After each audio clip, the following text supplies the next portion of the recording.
Assalamualaikum warahmatullahi wabarakatuh. Sebelumnya perkenalkan, nama saya Prima Kusuma dengan NPM E1G021018 dari program studi teknologi industri pertanian. Dalam video kali ini saya akan menyelesaikan tugas saya dengan mata kuliah teknologi industri, di mana dosen pengampunya yaitu Ibu Insinyur Marniza MSI dan juga Ibu Ulfa Anis STP MSc. Dalam video kali ini saya akan membahas tentang bahan baku dalam bioindustri. Seperti apa itu? Simak terus video ini sampai habis.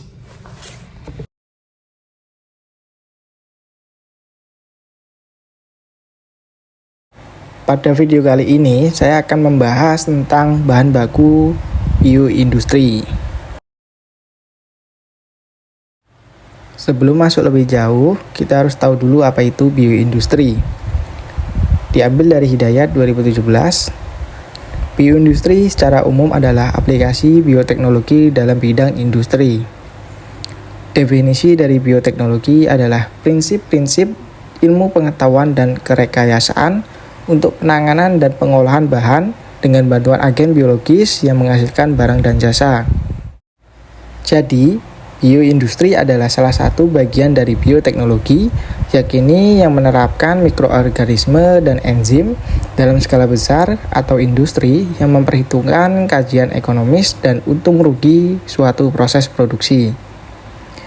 Untuk bahan baku bioindustri adalah hasil alam yang mengandung unsur atau senyawa yang dapat digunakan untuk pertumbuhan mikroba serta tidak menghambat pertumbuhan mikroba. Bahan baku bioindustri bisa bersumber dari hasil pertanian, hasil peternakan, hasil perkebunan, limbah pertanian, peternakan, dan perkebunan, bahkan limbah industri. Dalam menjadi bahan baku bioindustri, tentu saja memiliki beberapa persyaratan, di antaranya mudah diperoleh, tersedia dalam jumlah besar, harganya murah, ada bahan penggantinya. Macam-macam bahan bioindustri diantaranya yaitu ada molasses atau tetes tebu, pati, lignoselulosa, dan lain-lain. Bahan baku bioindustri yang pertama yaitu tetes tebu atau molasses. Diambil dari jurnal, tetes tebu atau molasses merupakan hasil samping dari industri pengolahan gula dengan wujud bentuk cair. Molasses adalah limbah utama industri pemurnian gula. Molasses merupakan sumber energi yang esensial dengan kandungan gula di dalamnya. Oleh karena itu, molasses telah banyak dimanfaatkan sebagai bahan tambahan pakan ternak dengan kandungan nutrisi atau zat gizi yang cukup baik. Molasses memiliki kandungan protein kasar 3,1%, serat kasar 0,6%, BETN 83,5%, lemak kasar 0,9%, dan abu 11,9%. Molasses dapat dibedakan menjadi dua, yaitu yang pertama ada canned molasses, yang kedua ada bed molasses. Di mana canned molasses merupakan molasses yang memiliki kandungan 25-40% sukrosa dan 12-25% gula reduksi dengan total kadar gula 50-60% atau lebih. Kadar protein kasar sekitar 3% dan kadar abu sekitar 8-10% yang sebagian besar terbentuk dari kalium, kalsium, karbon monoksida, dan garam sulfat. Untuk jenis yang kedua yaitu bed molasses, kadar air dalam cairan molasses yaitu 15-25% dan cairan tersebut berwarna hitam serta berupa sirup manis. Tetes tebu atau molasses dapat dimanfaatkan dalam berbagai bidang industri. Misalnya industri biofuel seperti bioetanol, biogas, atau biodiesel. Industri pakan ternak sebagai pencampuran bahan makanan ternak yang meningkatkan nilai gizi.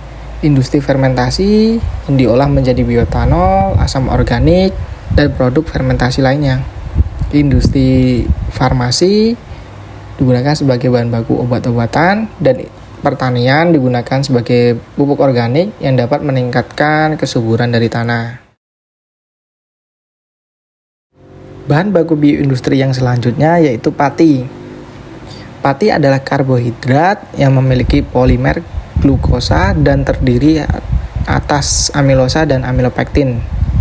Menurut Jacques Bosch dan Dolbear 1998. Pati dapat diperoleh dari biji-bijian, umbi-umbian, sayuran, maupun buah-buahan. Sumber alami pati antara lain adalah jagung, labu, kentang, dan lain-lain.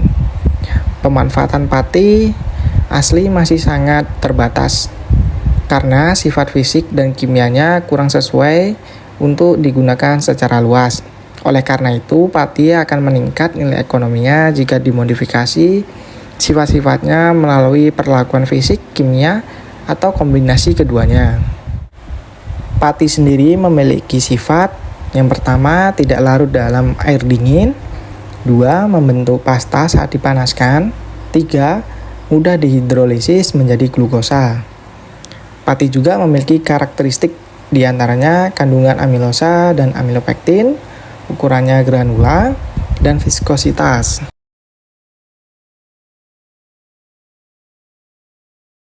Pati dapat dimanfaatkan sebagai sirup glukosa, maltodextrin, pemanis, itu dalam bahan baku pangan.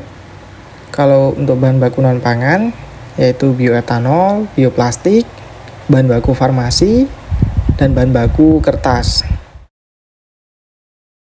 Bahan baku bioindustri yang selanjutnya yaitu lignoselulosa. Merupakan komponen polisakarida yang terdiri atas 3 tipe polimer, yaitu selulosa, hemiselulosa, dan lignin.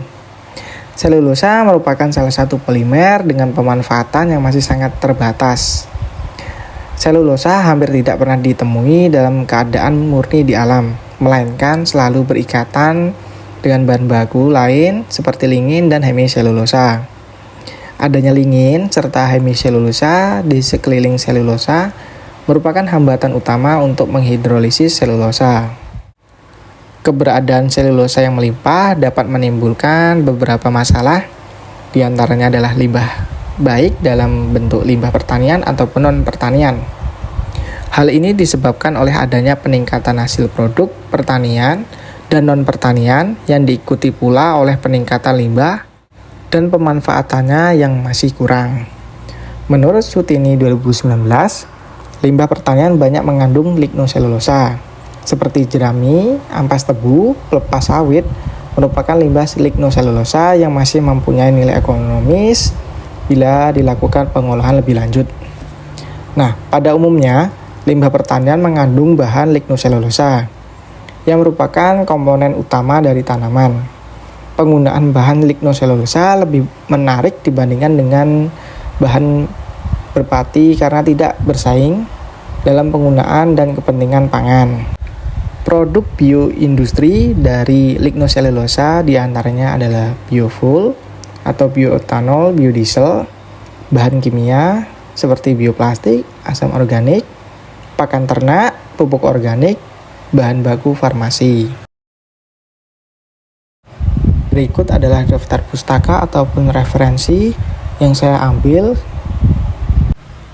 Demikianlah hasil pemaparan tugas mata kuliah teknologi bioindustri dari saya.